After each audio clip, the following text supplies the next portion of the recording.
Hey, everybody. Welcome to the Daily Objective. And if you didn't see, the latest in Twitter drama involves podcaster extraordinaire Lex Fridman. This guy is an AI person from MIT. He creates robots. He does all types of stuff and interviews all types of intellectuals, sometimes cultural figures, usually people that have some kind of intellectual thing to bring to the table. So probably not just like an athlete that's never said anything profound. Usually it'll be an intellectual type of figure. He posted on December 31st on Twitter, he said, "I'm reading a book a week in 2023.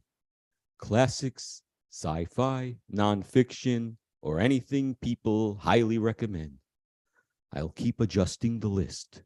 Start on Monday, done by Sunday. Might make low-key videos of takeaways. If you want to read along, the current list is here." And then he provides the list. 1984 by George Orwell. Hitchhiker's Guide to the Galaxy by Douglas Adams. Brave New World by Aldous Huxley. The Stranger by Camus. Meditations by Marcus Aurelius. On the Road by Jack Kerouac. Foundation by Isaac Asimov. You get the idea. He goes on and on with The Art of War by Sun Tzu, Old Man and the Sea by Hemingway, 2001: A Space Odyssey. Okay, anyway, that's about half the list. I'll spare you.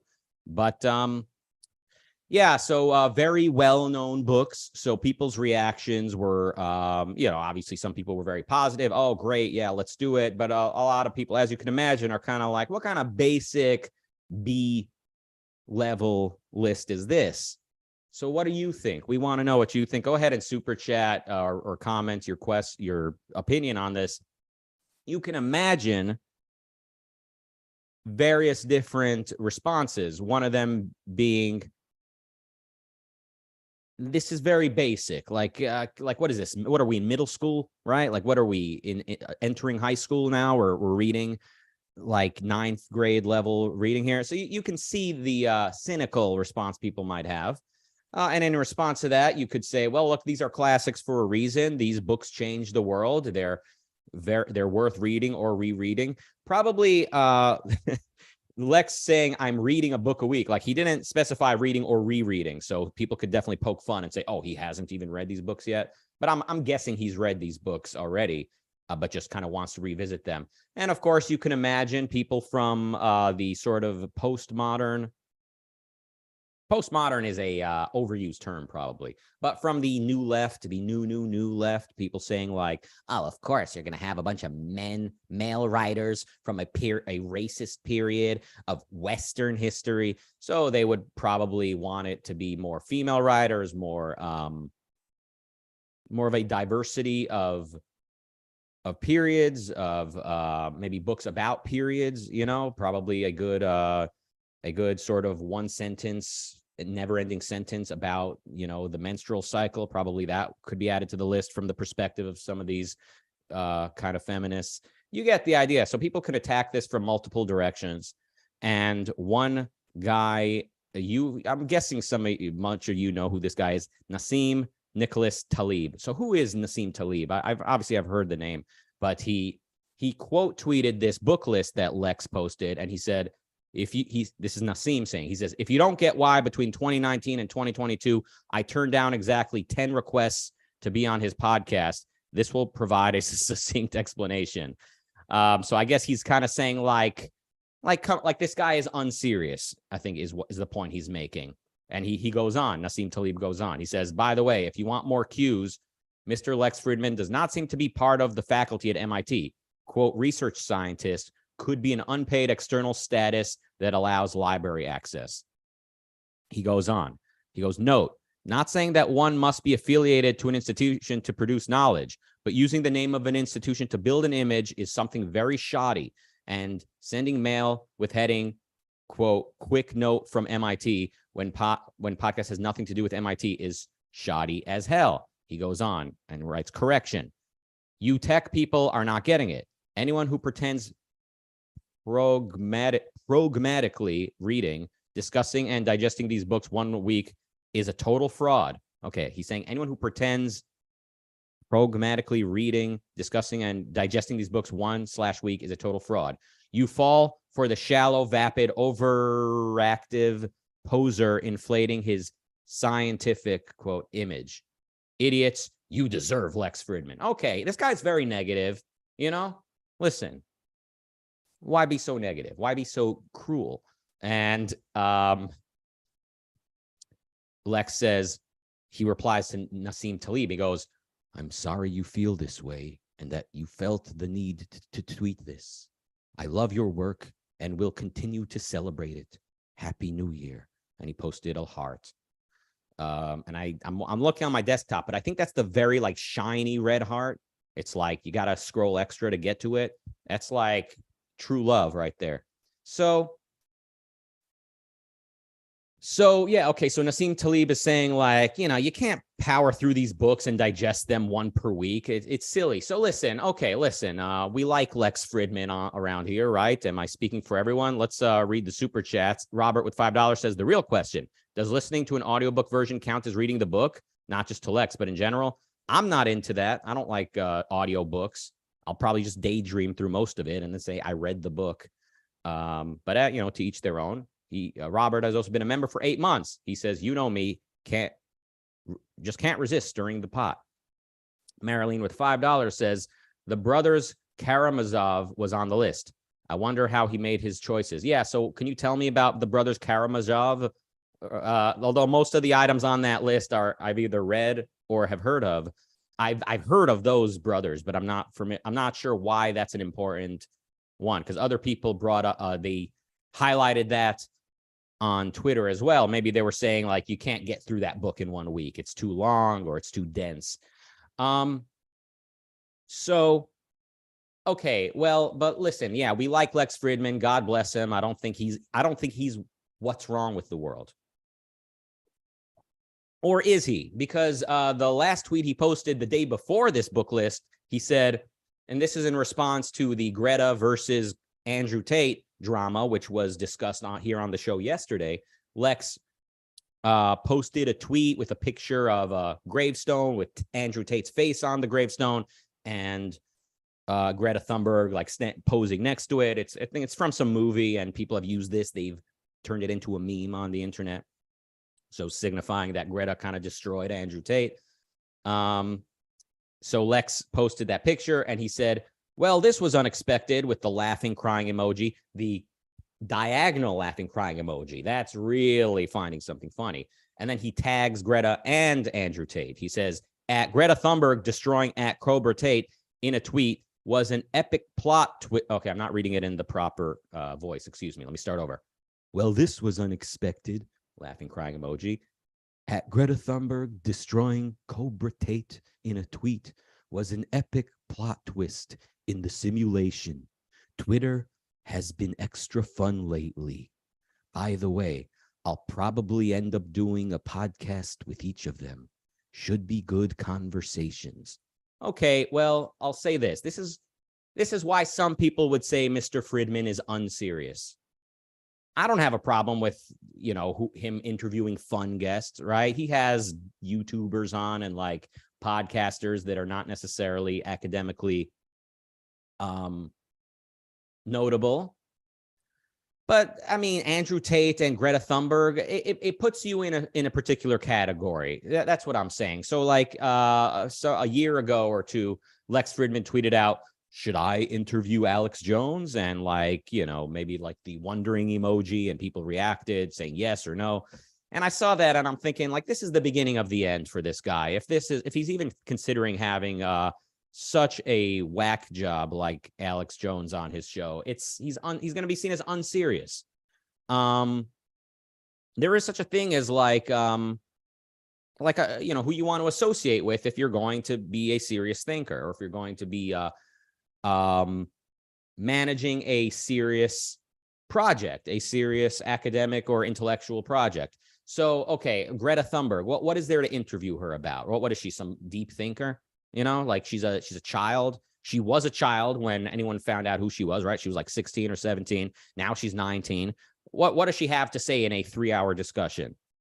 Like, is she so, I mean, if it wasn't her, it could have been a different teenager getting up there saying the same nonsense, right? So like, it's like, oh, there's so much to learn about this person. And then, Andrew Tate, yeah, it would be interesting to hear the two of them talk. I would probably watch it, but again, you then don't be surprised when like someone like that Nassim Taleb guy is like, I'm not going near this guy. It's silly to have Andrew Tate on. He still kind of plays a character even in interviews, and and he's so goofy, right? The guy who says don't read books, right? The guy who says like Genghis Khan was an alpha, the guy who says he has 4 wives and you don't have 4 wives because you're a brokey and this is evolution, and just absolute trash. So yeah, I guess it's always there's always value, I guess, in interviewing a popular person, someone who's made an impact. It's always there's value, I think, in interviewing them because there's like interest in who is this person. But in doing so, in interviewing someone like Andrew Tate or Alex Jones, which he has not interviewed, but he's contemplated interviewing him. When you talk to these types of people, you're kind of removing yourself from the category of very serious thinkers. And that's, even on the internet, there is still kind of a distinction there, I think. There should be, and there is. When you sort of flirt with silliness, when you flirt with like silly, kooky personalities and stuff like that, you're kind of taking yourself out of one category and putting yourself in another. So going back to this book list here, yeah, when I first saw Nassim Taleb's tweet, I thought he was saying like this is very basic list, like, oh, like, okay, what are you in high school? But then it sounds like he's just saying it's unserious to say you're going to power through all these books one per week. So I see the point he's making there. But still, I don't see the reason for him to be rude. However, if that's his opinion, and again, I don't know who Nassim Taleb is. Maybe one of you can remind me or enlighten me in the chat. I'll check in a moment.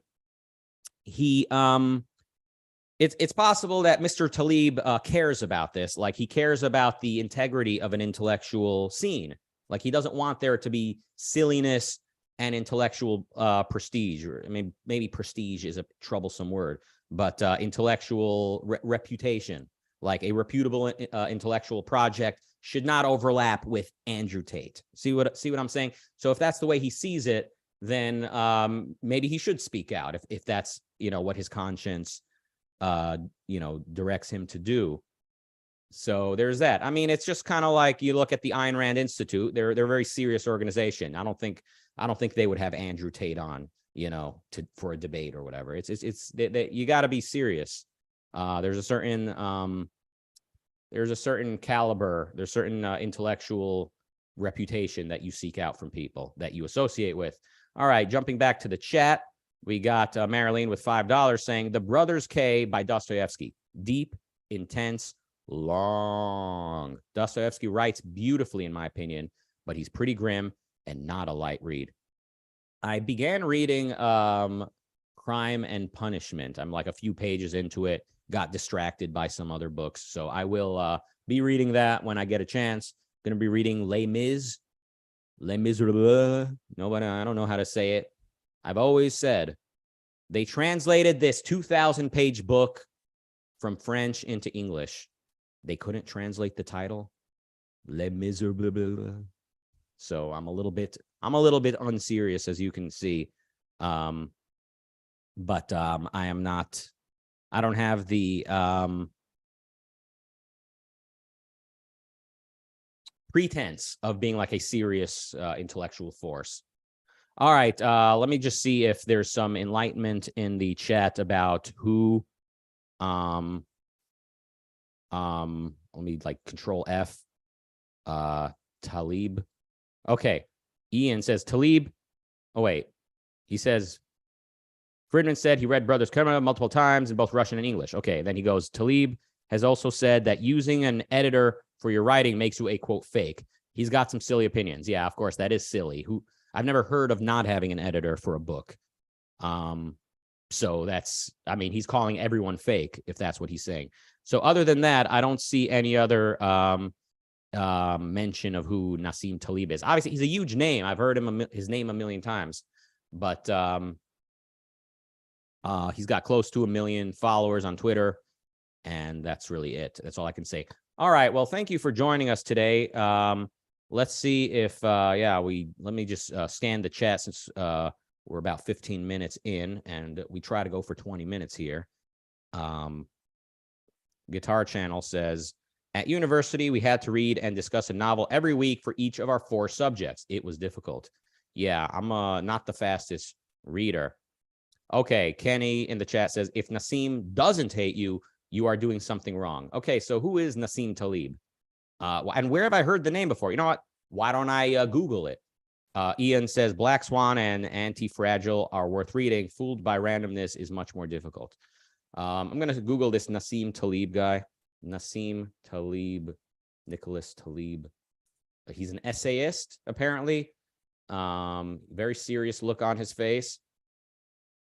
He is a Lebanese-American essayist, mathematical statistician, former option trader, risk analyst, and aphorist whose work concerns problems of randomness, probability, and uncertainty. The Sunday Times called his 2007 book, The Black Swan, one of the 12 most influential books since World War II. Okay, The Black Swan, I know they made a movie out of it or something. It's like a well-known book. Oh, yeah, I've heard of The Black Swan. It's like, it's about induction, right? It's like all swan. Well, okay, hold on. Now I'm backtracking. He didn't come up with the phrase "the black swan," did he?